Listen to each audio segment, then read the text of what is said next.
আজকে বাজারে গিয়ে অনেক রকমের ভাবলাম কি মাছ নেব পাওয়া ভালো ভালো বোয়াল ছিল বলো আজকে বাজারে। হ্যাঁ, দারুণ বোয়াল ছিল আজকে। হ্যাঁ, কিন্তু বোয়াল মাছ না নিয়ে ভাবলাম যে ইলিশ মাছ নিয়ে নিই, কারণ আমার ঘরে মাছ খাওয়ার চলটা খুব কম। তো ইলিশ মাছ নিলে কি ভাজা করে বা একটুখানি ভাপা করে দিলে পরে সবাই খেয়ে নেয়। আমি আর কেটে আনিনি বাজার দিয়ে, কাটলে পরে ওরা এখানে কাটাটা আমার ঠিক পছন্দ হয় না, ঠিক আমাদের মতো করে কাটতে পারে না। আমি খালি এই আঁশগুলো ছাড়িয়ে নিয়ে চলে এসেছি, ভালো করে ধুয়ে নেবো আর কাটবো। মাথাটা একটুখানি রেখে দিয়ে কাটবো মাছ, তাহলে না মাথাটাও খাওয়া হয়ে যায় মাছের সাথে। এই তেলটা একদম খুব সুন্দর মাছ দিয়েছে, তেলটাও রেখে দেবো, তেলটাও একদিনকে রান্না করব। ইলিশ মাছের তেল খেতে খুব ভালো লাগে। ডিম আছে কি এর পেটে? না না, ডিম নেই, ছোট মাছ বেশি।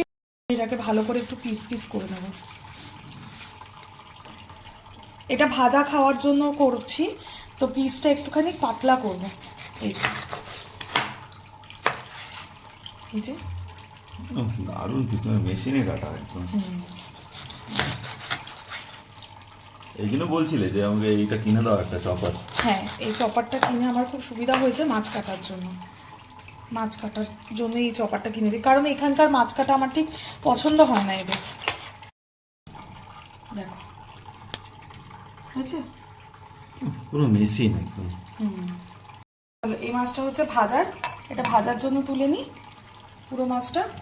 আর এই মাছগুলো হচ্ছে দুটো মাছ হচ্ছে আমি ভাপার জন্য বানাবো। ভাপেও করবে? হ্যাঁ, একটু ভাপাও খাই না ইলিশ মাছ। তো এটা তো মোটা মোটা করে কাটবে। এটা মোটা মোটা করে কাটবো, এটাতেও আবার মাথার মধ্যে মাছ রাখবো, কারণ মাথায় মাছ না রাখলে না কেউ মাথাটা শুধু খেতে চায় না। হলো আমাদের ঘরে মাথাতে মাছ থাকলে পরে খাওয়া হয়ে যাবে। হয়ে গেল মাথাটা কাটা। দারুণ দেখতে লাগছে তো।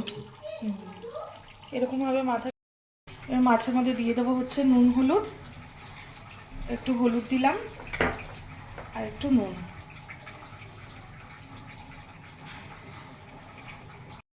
টিফিন বক্সে এর মধ্যে হচ্ছে কি ওই যে ভাপা করার জন্য শুধু এই পিসগুলোকে রাখলাম। কি দারুণ লাগছে, মানে প্যাকিং করা পুরো একদম। ধুইনি, না ধুয়েই রেখেছি, কারণ ইলিশ মাছ তো ধুয়ে রাখলে আবার সিটা মেটে যাবে। কড়াইতে চলে গেল তেল, সর্ষের তেল দিয়ে তেলের মধ্যে দিয়ে দেবো কাঁচা লঙ্কা। কি হলো, লঙ্কা দিয়ে মাছ ভাজতে হয়? লঙ্কা দিয়ে মাছ ভাজে না, তাহলে মাছটা ভাজার আগে লঙ্কাটা ভেজে নিচ্ছি, কারণ লঙ্কা ভাজলে না তেলটার মধ্যে ফ্লেভারটা চলে আসবে লঙ্কার, আর মাছটাও দারুণ লাগবে খেতে। বাহ,